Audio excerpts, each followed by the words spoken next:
لنا واغفر لنا خطايا واسعا كرمي يا رب بالمصطفى بلغ مقاصدنا واغفر لنا ما مضى يا واسع الكرم.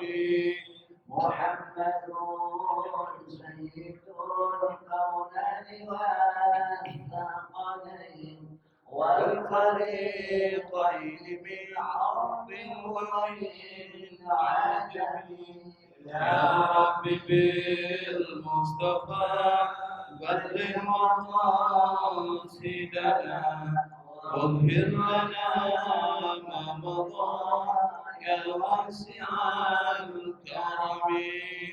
هو الحبيب الذي ترجى شفاعته لكل هول من الأهوال والملاحم.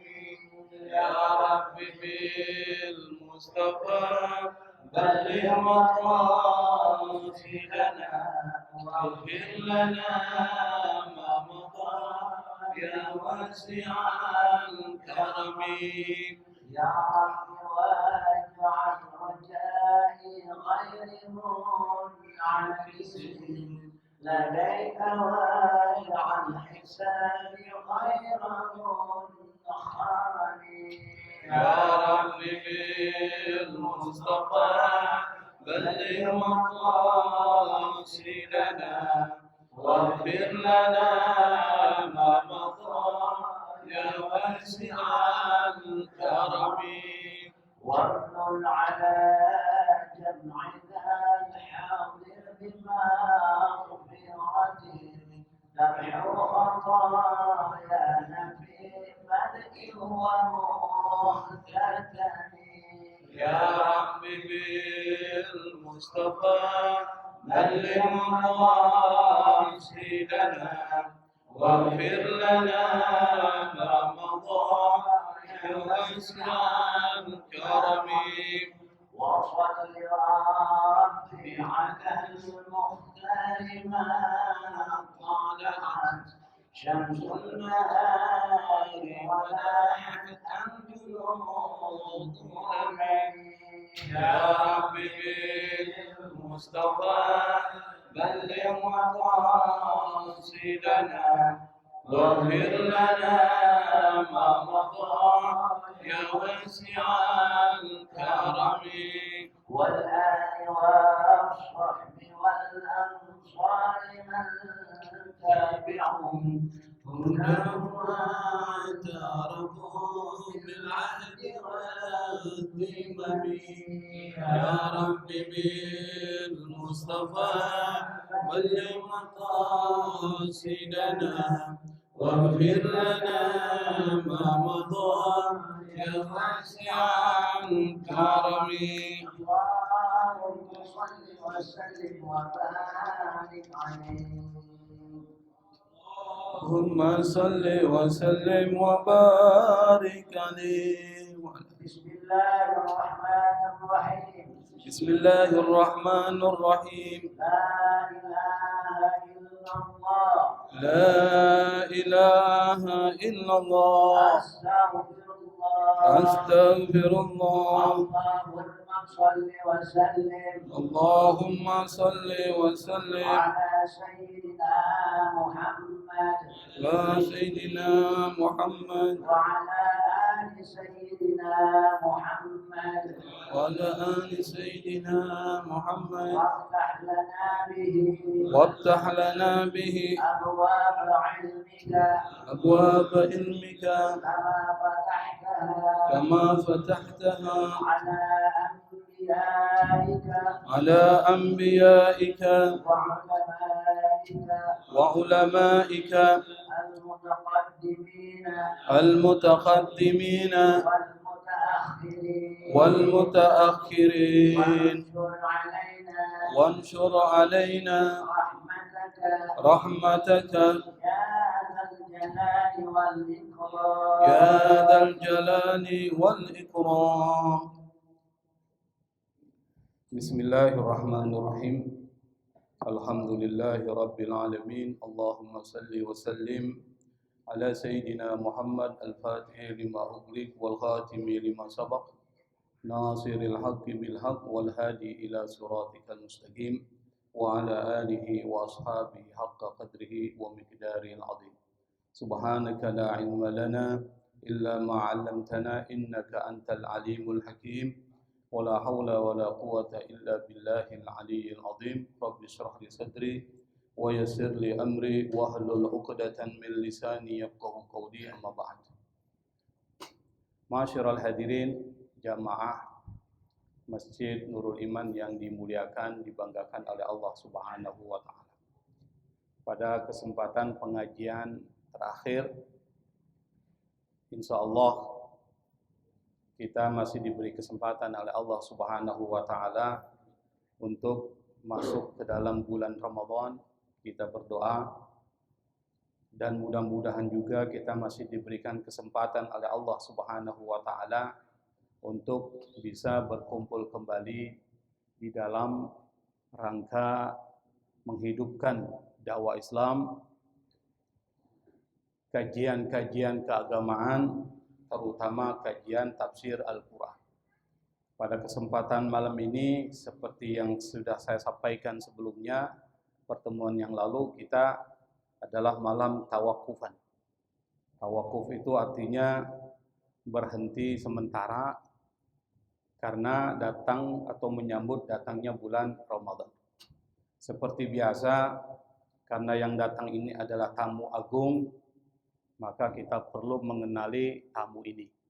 Maka pada kesempatan malam ini kita akan membahas tentang ayat puasa. Tentu dengan pendekatan tafsir sebagaimana kajian kita, yaitu membahas tentang surat Al-Baqarah ayat 183 dan ayat 183 dari surat Al-Baqarah ini adalah ayat yang populer. Hampir sebagian besar masyarakat muslim mengenal ayat ini dan bahkan menghafal ayat ini. Ayat tersebut adalah Allah Subhanahu wa taala berfirman, "Ya ayyuhalladzina amanu kutiba alaikumusiyam kama kutiba 'alal ladzina min qablikum la'allakum tattaqun." Kalau kita lihat ayat ini, paling tidak ada beberapa kata yang penting untuk kita kaji. Yang pertama, ya ayyuhalladzina amanu. Itu satu. Yang kedua, kutiba alaikumus siyam, as-siyam. Nanti as-siyam bisa juga as-saum. Bahasa Arab untuk menggambarkan puasa itu menggunakan dua istilah. Saum atau siyam. Kama kutiba 'alal ladzina min qablikum. Nah, itu kata kunci yang ketiga. Sebagaimana puasa ini diwajibkan kepada orang-orang sebelum kalian. Nanti akan bicara tentang syar'u man qablana, syariat sebelum kita. Yang terakhir adalah la'allakum tattaqun. Semoga kalian menjadi orang bertakwa. Maka kata kuncinya adalah takwa. Kalau kita hubungkan, ini menjadi satu proses yang sangat lengkap. Yang pertama, syarat untuk melaksanakan puasa harus beriman. Lalu puasa itu menjadi penting karena diwajibkan juga kepada umat sebelum kita. Ini menjadi penting.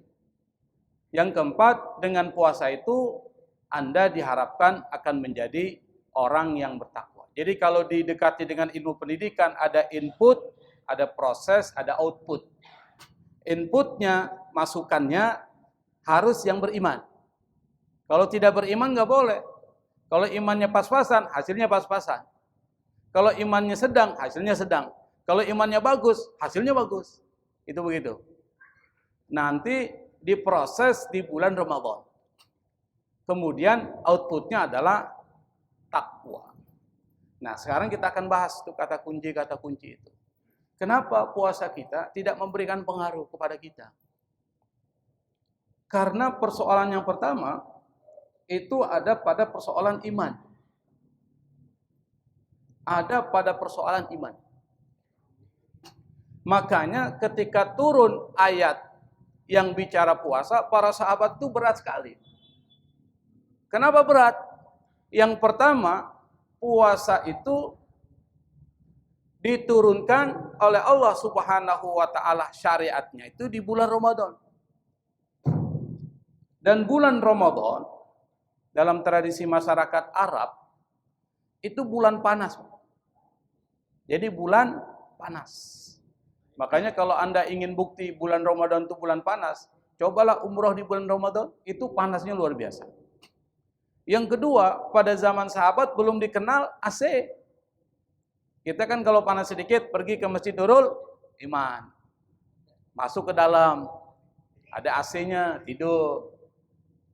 Pada zaman Nabi Muhammad SAW, itu belum ada AC, maka berat. Yang ketiga, menahan diri dari makan dan minum. Padahal ada air minum aja itu sudah berat pada musim panas. Makanya puasa ini adalah sesuatu yang masyak, sesuatu yang sangat berat. Karena itu maka yang menjadi audiens, yang menjadi khitab, yang menjadi target ibadah puasa itu harus orang beriman. Makanya ayat ini turun, ya ayyuhalladzina amanu. Tidak disebutkan wahai manusia, enggak. Wahai orang-orang beriman. Orang-orang beriman seperti apa? Yang nanti puasanya bisa menciptakan menjadi orang yang bertakwa. Tinggal kita ukur aja. Kalau iman kita pas-pasan, Pak, puasanya biasa aja. Tapi kalau iman kita bagus, puasanya bagus nanti. Hasilnya jadi bagus. Ukurannya di iman. Maka iman itu bukan cuma sekedar di lisan. Bukan cuma sekedar ucapan. Iman. Kalau sekedar ucapan semua orang bisa. Apa?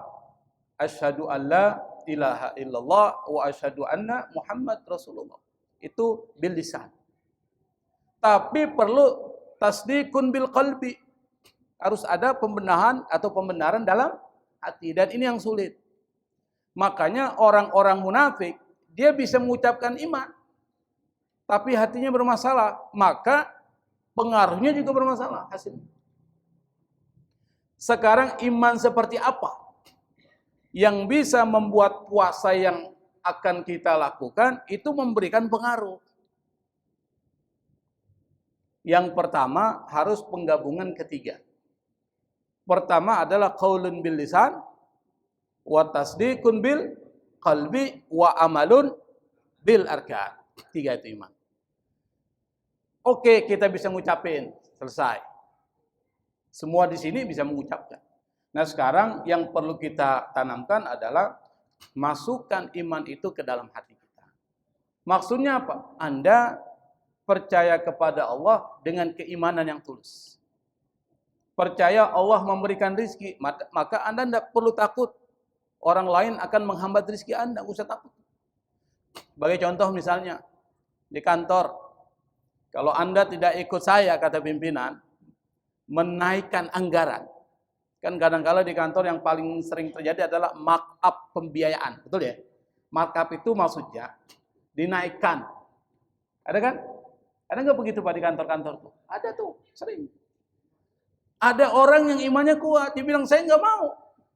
Kalau Anda nggak mau, Anda akan dipecat. Apa yang Bapak lakukan? Ngikuti kemauan atau keluar? Di sini ada iman yang bicara. Kalau Anda imannya lemah, ikut apa kata pimpinan. Meskipun salah, dukung. Oh, partai. Salah, dukung. Oh, ini tidak sesuai dengan hati nurani. Daripada saya nanti jabatan hilang. Misalnya seperti itu. Maka benar-benar percaya Allah yang mengatur urusan kita dan Allah yang memberikan rezeki kepada kita. Jadi kita nggak usah takut kalau ada orang yang ganggu rezeki kita, Pak. Ada orang jualan gado-gado di sini. Samping jual gado-gado, nggak usah khawatir, Pak. Bukan saingan itu. Rezeki Allah yang atur. Coba Bapak di pasar kembang, yang jualan kembang semua di Reblong tuh. Betul, Pak? Kira-kira ribut nggak mereka itu? Nggak ribut. Jatuh jual kembang, atau jual kembang, atau jual kembang. Kok nggak ribut? Kenapa? Karena rezeki Allah yang atur. Tiba-tiba ada orang naik motor mau beli di A ini Pak, di A. Kelewatan motornya. Jadi ke C harinya. Ada yang seperti itu. Kadang-kadang mau ke C, tiba-tiba pas di A dipanggil orang, mampir, akhirnya beli di A. Itu adalah rezeki. Orang beriman harus yakin Allah yang memberikan rezeki, maka Anda nggak perlu khawatir rezeki Anda akan diambil orang. Itu masalahnya. Yang kedua, selalu merasa diawasi oleh Allah Subhanahu wa Ta'ala. Jadi kemanapun kita berada, kalau iman kita kuat, percaya kepada Allah kuat, dimanapun Anda berada, Anda selalu merasa diawasi oleh Allah Subhanahu wa Ta'ala. Di pasar lagi dagang, bisa aja kita memanipulasi itu harga di pasar. Tapi kita ingat Allah, akhirnya nggak akan jadi curang. Ingat Allah. Ada kesempatan. Di depan kita ada banyak uang tuh. Orang nggak lihat. Ada peluang, ada kesempatan. Pokoknya kita bisa ambil tuh barang orang. Ada motor, kuncinya nggak diambil oleh yang punya motor. Motornya motor bagus. Nggak ada orang. Kalau kita mau mengambil, bisa aja tuh Pak. Kenapa? Ada kesempatan. Di masjid ini ketinggalan emas, atau jam emas. Kita lihat, orang nggak tahu, bisa kita ambil. Tapi karena bukan milik kita, kita merasa Allah mengawasi kita, nggak mungkin Anda mengambil itu. Itu adalah iman. Makanya ada satu cerita Pak, ceritakan Imam Al-Ghazali dalam kitab Ihya Ulumuddin. Beliau bercerita tentang seorang ulama besar, ulama sufi, namanya Syekh Junaid Al-Baghdadi. Ini saya cerita. Syekh Junaid Al-Baghdadi ini punya banyak santri. Di antara santri-santri itu ada satu yang diberikan perhatian yang sangat khusus. Sehingga membuat santri-santri yang lain menjadi cemburu. Karena mereka cemburu, mereka saling membicarakan. Ini Pak Kiai ini nggak adil nih. Masa di antara murid-muridnya cuma satu aja yang diberikan perhatian khusus? Pikirannya muncul. Syekh Junaid Al-Baghdadi mendengar keluh kesah dari santri-santrinya, akhirnya mereka dikumpulkan di satu tempat. Setelah dikumpulkan, Syekh Junaid Al-Baghdadi bilang kepada jamaah atau santri-santrinya itu, dia bilang, mulai sekarang saya wajibkan Anda, saya perintahkan Anda untuk pergi ke pasar. Nanti di pasar Anda membeli masing-masing seekor ayam. Setelah itu Anda sembelih di tempat yang tidak diketahui oleh siapapun. Semua santri pergi ke pasar. Ini Imam Al-Ghazali cerita ini. Pergilah ke pasar, masing-masing santri beli ayam. Setelah beli ayam, masing-masing mencari tempat yang tidak diketahui oleh siapapun untuk menyembelih ayam itu.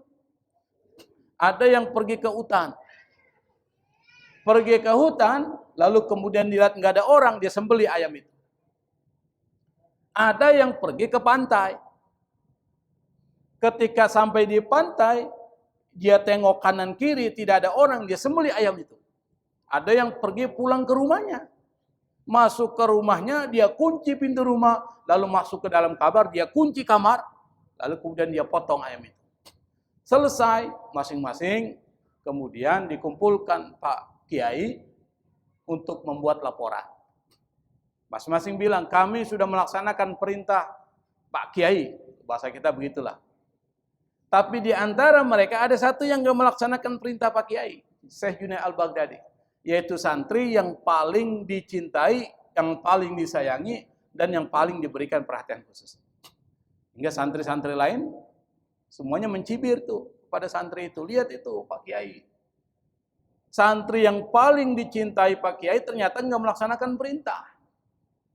Ditanya, Anda kenapa nggak melaksanakan perintah saya? Apa kata orang itu? Pak Kiai, saya diperintahkan ke pasar, saya pergi ke pasar. Diperintahkan membeli ayam, saya beli ayam. Tapi pada saat diperintahkan untuk menyembelih ayam di tempat yang tidak diketahui oleh siapapun, saya cari-cari tempat, nggak saya ketemu. Ketika saya ingin mencari tempat menyembelih ayam itu, saya ingat Allah Subhanahu wa Ta'ala. Akhirnya saya putuskan saya tidak bisa menyembelih ayam ini karena tidak ada satu tempat kecuali di Allah Subhanahu wa Ta'ala melihat apa yang saya lakukan. Itu namanya muraqabah. Selalu merasa diawasi oleh Allah Subhanahu wa taala. Nah, Pak Kiai ini tersenyum. Lalu dia bilang sama santrinya, "Kalian tahu kenapa saya lebih mengutamakan dia ketimbang kalian? Karena sifat muraqabah selalu merasa diawasi oleh Allah yang muncul dari keimanan yang sangat tinggi, yang tulus, itu yang membuat dia saya cintai." Selesai. Kenapa? Iman yang bagus akan memunculkan kesadaran bahwa dia selalu merasa diawasi oleh Allah. Kira-kira Bapak sudah seperti itu nggak, Pak? Sudah seperti itu nggak? Belum. Kalau ada sudah, saya akan berguru dengan Bapak ini. Kenapa? Ini ilmu ikhlas, ilmu berat. Yang disebut dengan ilmu hakikat. Itu yang penting. Jadi keimanan dia melahirkan kesadaran bahwa dia selalu merasa diawasi oleh Allah. Dan orang yang seperti ini ketika melaksanakan puasa, puasanya beda dengan kita. Ketika selesai puasa, hasilnya akan beda dengan kita. Itu hati. Yang kedua, kalau hatinya seperti itu akan melahirkan tindakan. Makanya dalam Al-Quran surah Al-Mu'minun itu ada satu ayat. Ada ayatnya Pak ya. Qad aflahal mu'minun alladzina hum fi salatihim khashi'un. Betul Pak ya? Beruntung orang beriman. Siapa yang beriman yang beruntung? Yang pertama, ukuran orang imannya kuat, yang imannya ini bisa memberikan pengaruh puasa yang bagus. Ketika dia sholat khusyuk. Kita sholat nih, apakah sudah khusyuk? Sudah khusyuk belum? Apa itu khusyuk? Khusyuk itu ada tingkatan rendah, ada tingkatan tinggi.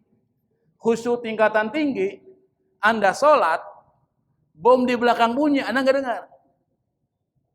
Bung, Anda nggak dengar. Tapi kita sholat, karena iman kita kurang kan, orang kentut di belakang, kita dengar nggak? Tut, ya, kita dengar tuh, kita ketawa. Nah, orang yang imannya kuat, itu kata Allah, alladzina hum fi salatihim khashi'un. Orang yang dalam sholatnya pasti khusyuk. Orang yang sholatnya khusyuk, tanha anil fahsya'i wal munkar. Sholat itu mencegah dia dari perbuatan buruk dan perbuatan munkar.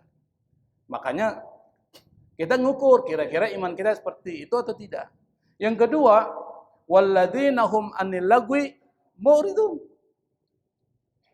Hal-hal yang tidak bermanfaat ditinggalkan tuh. Nongkrong-nongkrong di perempatan jalan sambil ngopi, ngobrol ngalur ngidul tuh Pak. Ditinggalin tuh. Kenapa? Enggak bermanfaat. Makanya Nabi mengatakan min husni islamil mar'i tarkuhu ma la ya'ni. Di antara indikator bagusnya iman seseorang, Islam seseorang, dia meninggalkan sesuatu yang tidak bermanfaat. Nah, orang beriman dia akan tinggalkan itu. Kata Allah ini. Dan banyak hal-hal buruk lainnya yang dia tinggalkan. Dan kalau ingin lihat, coba buka surat Al-Mu'minun, surat ke-23 dalam Al-Quran, Anda lihat itu. Siapa sih orang-orang beriman itu? Bisa dipahami nggak Pak? Jadi, yang menjadi ukuran puasa kita bisa memberikan pengaruh bagus, itu di iman. Kalau imannya pas-pasan ke kita, nanti puasanya pas-pasan. Cuma membuat sah secara fikih, tapi belum tentu diterima oleh Allah Subhanahu wa ta'ala. Nanti kita akan jelaskan. Yang berikutnya adalah kutiba alaikumusiyam. Ada kata siyam. As-siyam atau as-saum itu artinya al-imsak. Makanya kita sebut imsak. Imsak itu artinya puasa, itu maknanya imsak. Apa itu imsak? Menahan diri. Itu imsak. Makanya orang Indonesia lalu kemudian memudahkan pemahaman yang disebut dengan imsak. Imsak itu artinya batasan, Anda harus hati-hati bahwa puasa akan dimulai. Itu imsak.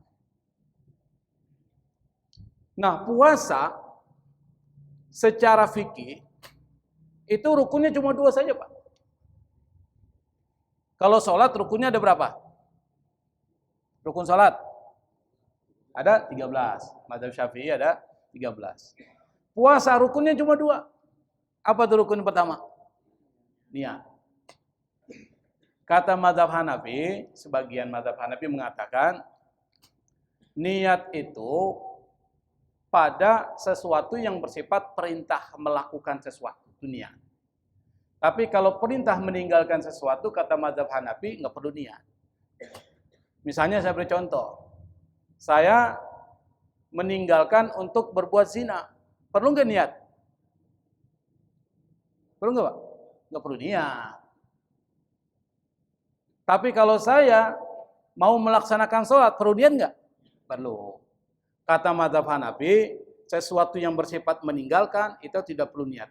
Puasa itu meninggalkan sesuatu yang membatalkan puasa. Maka kata mazhab Hanafi nggak butuh niat. Tapi mazhab Syafi'i, mazhab Hambali, mazhab Maliki itu perlu niat. Dan niat menjadi rukun. Saya beri contoh. Di dalam niat puasa itu ada 3 yang harus ada. Yang pertama, at-tabyid. Apa itu tabyid? Anda harus niat malam hari. Kalau niatnya setelah subuh, nggak sah puasanya. Makanya tradisi masyarakat kita di Indonesia itu niat dilaksanakan secara berjamaah. Kapan itu, Pak? Setelah sholat witir. Witir kan? Sholat witir atau sholat tarawih atau sholat witir lah. Kita niat sama-sama itu. Itu tradisi yang bagus. Kenapa disebut tradisi yang bagus? Supaya sama-sama kita niat sama-sama pada malam hari. Mazhab Syafi'i, mazhab Hambali sama. Tapi mazhab Maliki, niat malam hari cukup 1 kali. Itu mazhab siapa? Maliki. Misalnya Anda niat malam hari di bulan Ramadan yang pertama. Hari pertama itu, nawaitu sauma ghadin an ada'i fardhi syahri Ramadan di sana lillahi ta'ala, tapi niatnya sebulan cukup. Kata mazhab siapa, Pak? Maliki. Kalau mazhab Syafi'i enggak cukup. Harus dilaksanakan berulang-ulang. Maka disebut harus ada tikror. Berulang-ulang. Maksudnya apa? Anda niat setiap malam. Kalau Anda niat setiap malam, puasanya batal. Bisa dipahami, Pak ya? Puasanya batal. Itu namanya tikror. Yang ketiga harus ada ta'yin. Apa itu ta'yin? Disebutin puasanya. Namanya apa? Status puasa itu apa? Sunnah atau wajib? Sebutkan. Makanya kita kalau niat itu lengkap tuh. Nawaitu sauma ghadin an adai fardu. Syahri Ramadan hadisana lillahi ta'ala. Itu lengkap tuh, ta'yin. Enggak boleh bilang, saya puasa Ramadan. Harus lengkap. Puasa di bulan Ramadan yang wajib karena Allah. Puasa wajib. Jadi harus lengkap. Itu mazhab Syafi'i. Tapi kata mazhab Maliki, Anda boleh niat. Niat itu malam hari. Bagaimana kalau seandainya dia lupa niat? Subuh sampai jam 9 itu masih boleh ada kesempatan mengucapkan niat. Kata mazhab Hanafi. Jadi dalam persoalan mazhab ini beda pendapat. Dan kita toleran. Karena masing-masing ada dasar dan argumentasinya. Tapi mazhab Syafi'i, niat itu harus malam hari. Rukun yang kedua, tarkul mubtirat. Meninggalkan hal-hal yang membatalkan puasa. Apa? Makan, minum, hubungan suami istri. Kalau Anda melaksanakan itu, 2 hal ini dilaksanakan, maka puasa Anda sah. Sah puasa. Artinya apa? Tidak perlu ngulang. Pertanyaannya, diterima oleh Allah apa tidak? Belum tentu. Nah, ini namanya puasanya orang awam. Puasanya orang awam cuma 2 itu. Yang pertama dia niat, yang kedua meninggalkan hal-hal yang membatalkan puasa. Itu puasanya shaumul awam kata Imam Al-Ghazali. Yang kedua, puasanya orang khusus. Shaumul khawas.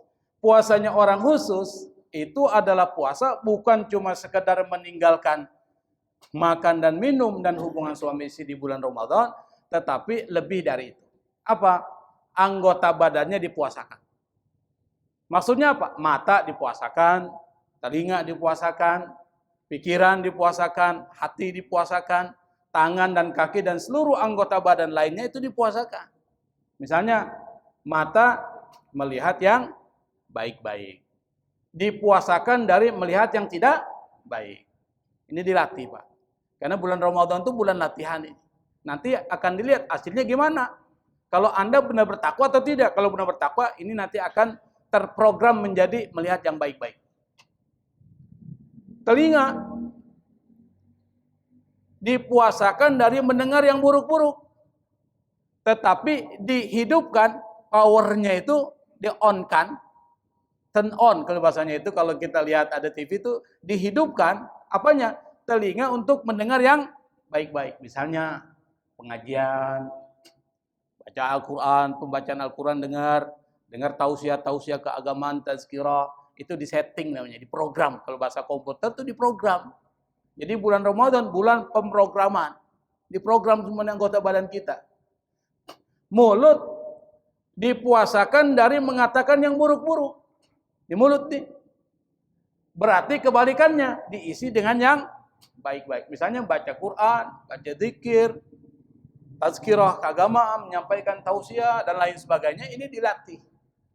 Makanya Nabi pernah mengatakan, "Malam yada qaulaz zur wal amala bihi falaisa lillahi hajatun fi ayyada'a ta'amahu wa syarabahu."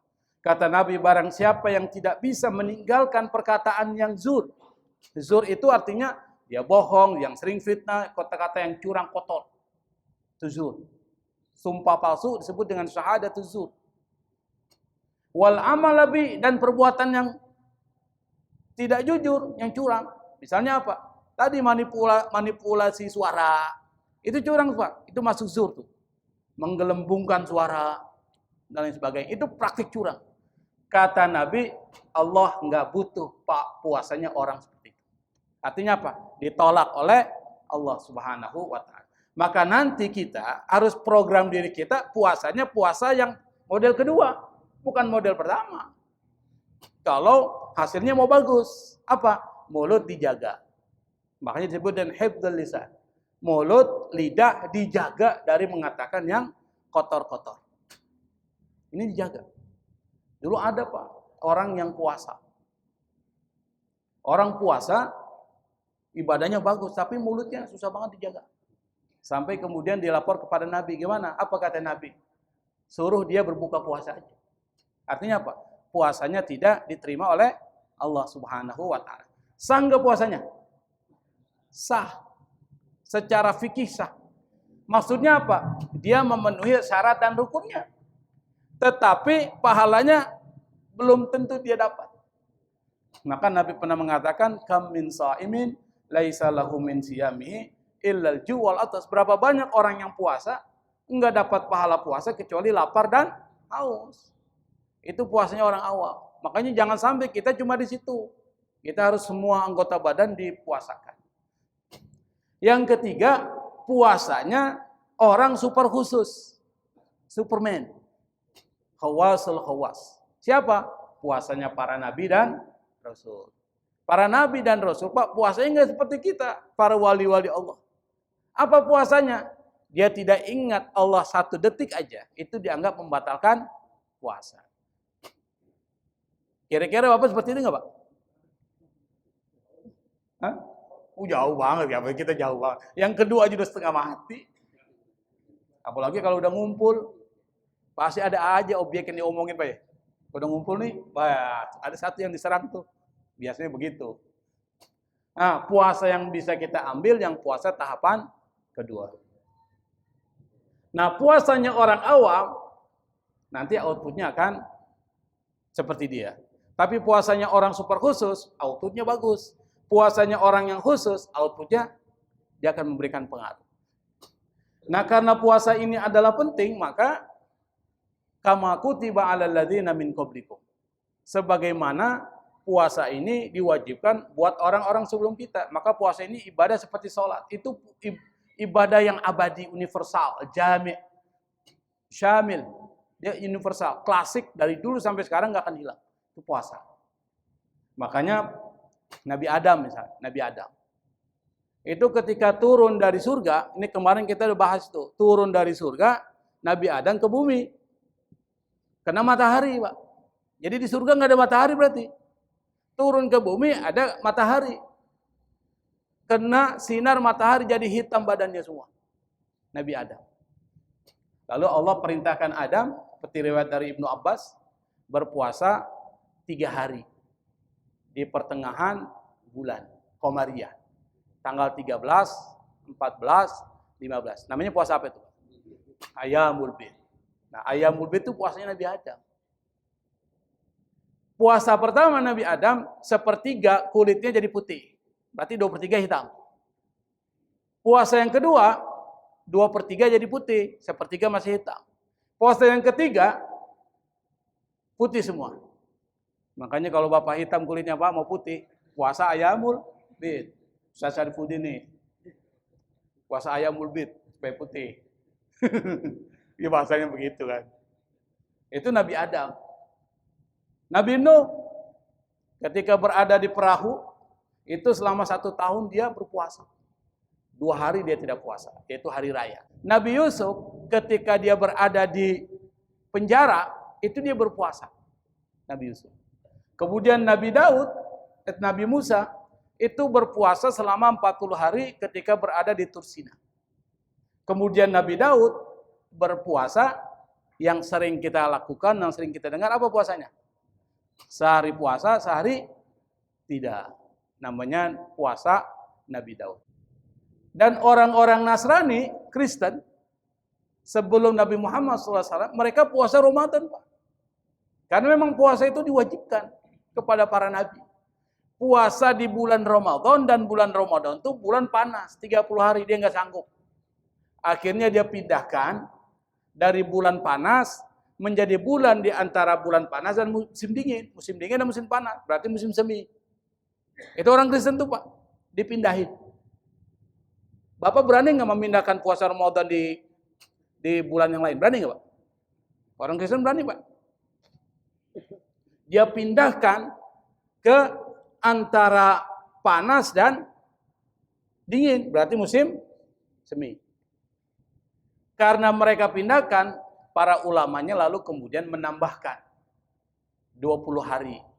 Berarti berapa hari dia puasa itu? Berapa hari? 50 hari. Tapi enak dipindahin dari bulan panas ke bulan yang tidak panas. Dan bukan bulan dingin atau musim dingin, tapi musim semi. Orang Yahudi juga berpuasa. Nah, salah satu puasanya adalah puasa yang disebut dengan Yaum Kippur. Hari penebusan dosa, hari pembakaran dosa. Yom itu artinya yaum, hari. Bahasa Ibrani Yom itu yaum. Kippur dari kata kafarah, menghapus dan menghancurkan dosa. Maka disebut dengan Yom Kippur. Tanggal berapa? Tanggal 10. Di bulan ke-7. Nah, mereka puasanya dari hari ke-9. Kapan? Setelah matahari terbenam. Berarti puasanya malam tuh Pak. Jadi setelah matahari terbenam tanggal 9, dia puasa itu malam hari sampai muncul pagi hari. Pada hari ke-10 nanti dia berbuka pada saat maghrib, pada saat ketika matahari terbenam. Berarti berapa jam? 24 jam. Itu orang Yahudi. Yang kedua, mereka tambah lagi puasanya. Orang-orang Yahudi dan Kristen sama, berani menambahkan syariat. Ditambahlah 3 hari, yaitu hari ke-4, 5, 7, dan 10. Untuk mengenang Baitul Maqdis. Jadi puasa itu memang puasa ibadah qadimah. Syariat klasik dari dulu sampai sekarang nggak akan hilang.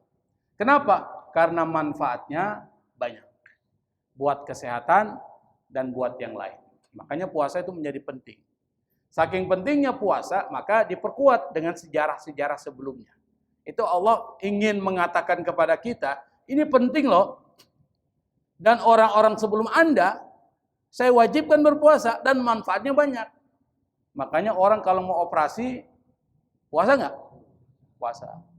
Anda mau periksa darah, puasa nggak? Puasa. Karena puasa ini menjadi satu yang sangat penting.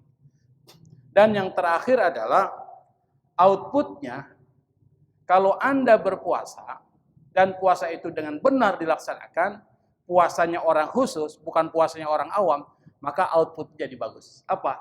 La'allakum tattaqun. Anda akan mempunyai predikat takwa, orang bertakwa.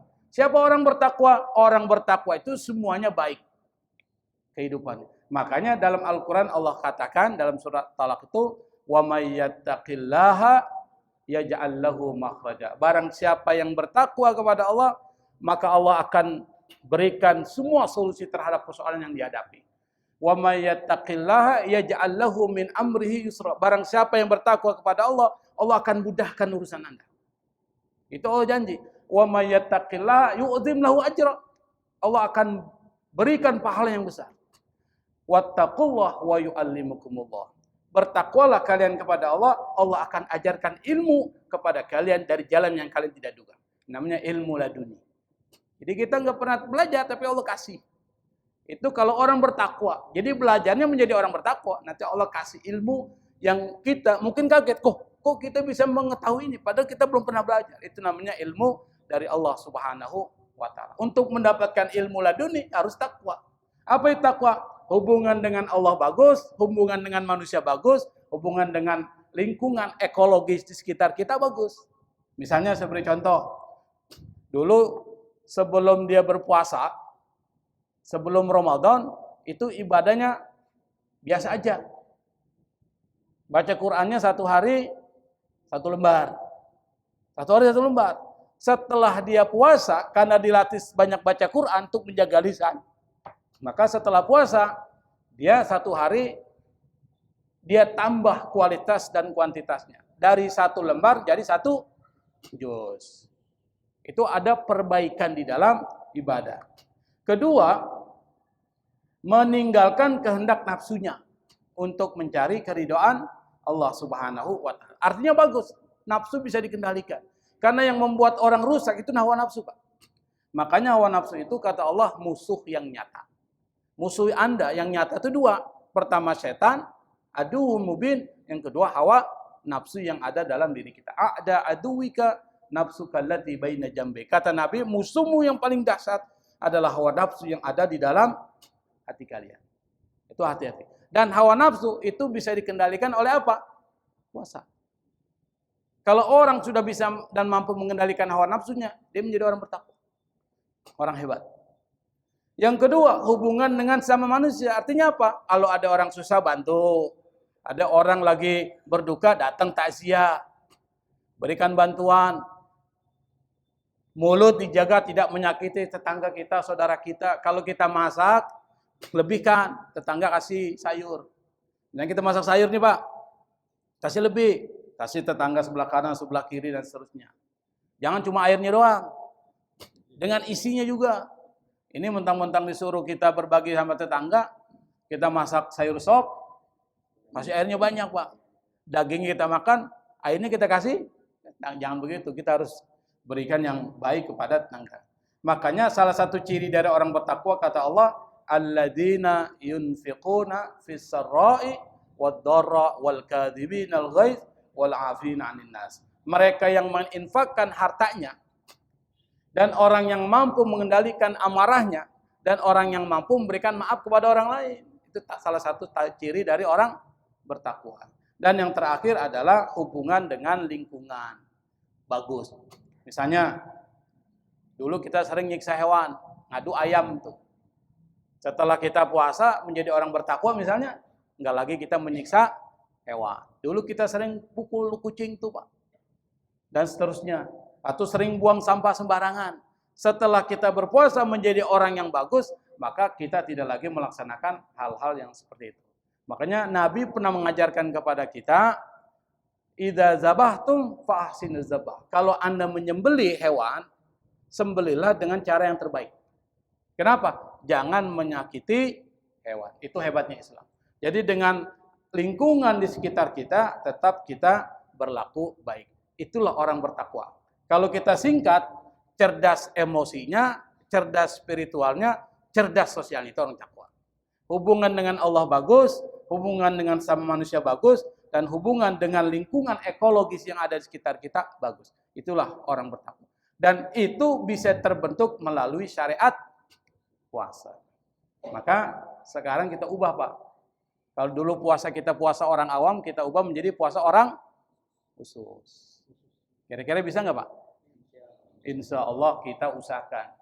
Mudah-mudahan kita diberikan kesempatan untuk bisa bertemu di bulan Ramadan dan memaksimalkan puasa di bulan Ramadan supaya outputnya menjadi orang yang bertakwa. Allahumma musta'an. Wassalamualaikum warahmatullahi wabarakatuh.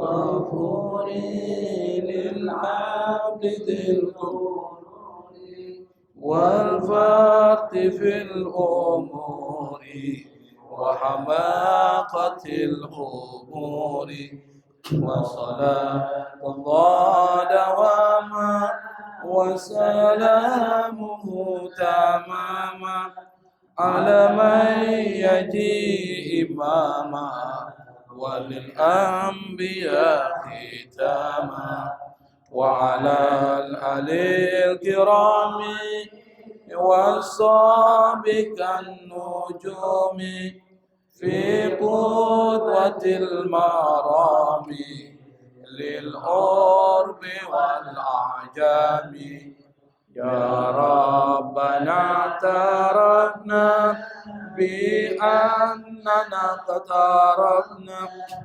وإننا أسرفنا وعلى لظى أشرفنا فتوب علينا توبة تغسل كل حوبة واستر لنا العورات وآمن الروعات واغفر لوالدينا ربي ومولودينا والأهل والإخوان وسائر الخلان وكل ذي محبة أو جيرة أو صحبة والمسلمين أجمع آمين ربي يسمع